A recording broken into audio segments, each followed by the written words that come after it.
Moi aussi, me too. Moi aussi, j'ai vécu une forme d'agression, une forme même d'agression sexuelle parce que ça concernait mes seins. Dans le fond, ces dernières années, là, on a parlé beaucoup d'agression et de la notion de consentement, mais on n'a pas beaucoup parlé de la notion de consentement par rapport à l'allaitement.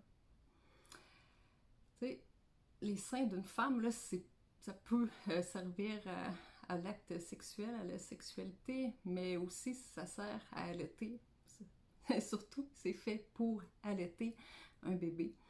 Et puis, même si c'est pas sexuel, ça reste quand même très intime, très personnel. Si quelqu'un là m'avait pogné les seins en pleine épicerie, ok, j'aurais probablement fait une plainte à la police. Mais vu que ça s'est fait à l'hôpital après avoir accouché parce que j'avais besoin d'aide pour allaiter, j'en ai jamais parlé.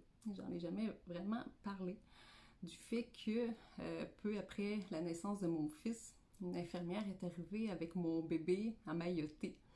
Et puis alors qu'il était encore emmailloté, elle a pris mon sein, puis a squeezé mon sein pour le rentrer dans la bouche de mon bébé. Ça a été notre première expérience d'allaitement. La première tétée de mon fils a été forcée.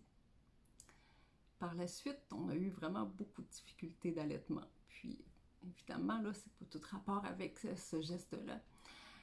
Mon bébé avait un frein de langue et tout. Et bref, ça a été compliqué, puis j'ai dû me battre. Sauf que j'aurais jamais cru que j'aurais dû me battre contre le personnel hospitalier. Hein, j'avais pas pensé, moi, qu'on pouvait arriver et me toucher mes seins comme ça, sans mon consentement. Par la suite, j'ai décidé de devenir une professionnelle. Donc, je suis allée chercher ma certification consultante en lactation IBCLC. Mais dans tout ce temps-là, j'ai continué à voir des familles qui avaient vécu une expérience assez similaire à ce que j'ai vécu. Puis évidemment, c'est pas en consultation que je vais parler de ma vie privée, là, au contraire. Sauf que ça me rejoint, puis ça me rejoint vraiment beaucoup quand je rencontre une mère qui me dit « Ah, tu sais, mon bébé, là, à chaque fois qu'il voit mes seins, il part à pleurer.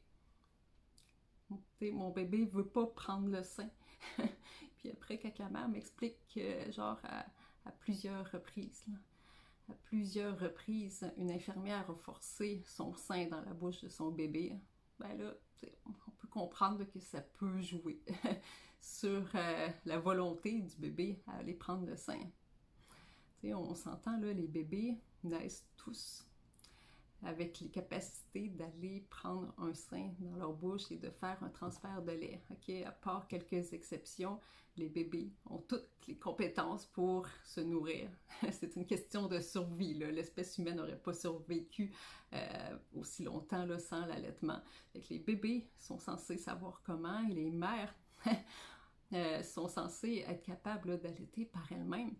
Mais tu sais, c'est pas quelque chose qui doit être forcé. Okay?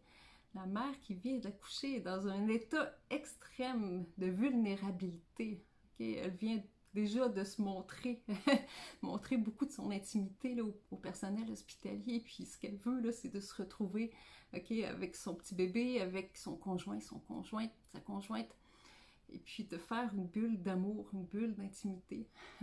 J'ai vu des mères qui me disaient « Non, je veux même pas essayer de mettre mon bébé au sein, là, je suis trop écœurée, fatiguée, à bout. Tu sais, je veux pas qu'on insiste pour que je mette bébé au sein. »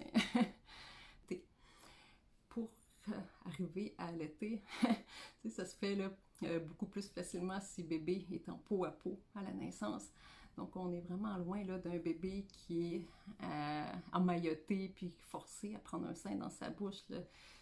La nature est faite pour que lorsqu'on accouche, ben, que bébé aille sur la mère tout nu, là, et puis qu'il soit capable là, d'utiliser ses réflexes néonataux, là, les réflexes qu'ont tous les bébés à la naissance, pour aller se déplacer, puis aller trouver un sein et le mettre dans la bouche. Fait que le bébé a vraiment besoin d'être mis dans des bonnes conditions pour arriver à prendre le sein de façon correcte. Et puis ces bonnes conditions-là, c'est d'être collé à la maman, puis d'avoir une bulle d'amour autour.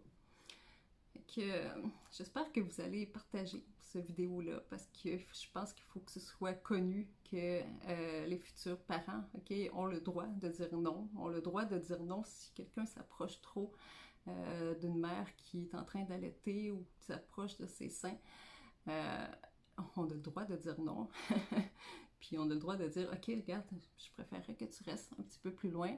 Je préférerais que tu me montres avec une poupée, avec un sein.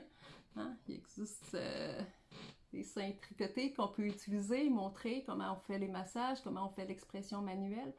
Hein? On n'a pas besoin d'exprimer le lait à la place de la mère. On n'a pas besoin, la mère n'a pas besoin qu'on le fasse à sa place. Elle a besoin d'apprendre à le faire. Puis bébé a besoin d'être mis dans les bonnes conditions pour pouvoir prendre le sein par lui-même.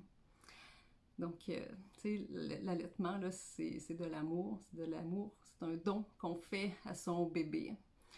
Donc, c'est pas nécessairement facile, ça prend juste une goutte d'amour à la fois, mais ça s'apprend, puis ça s'apprend dans l'amour, dans le respect.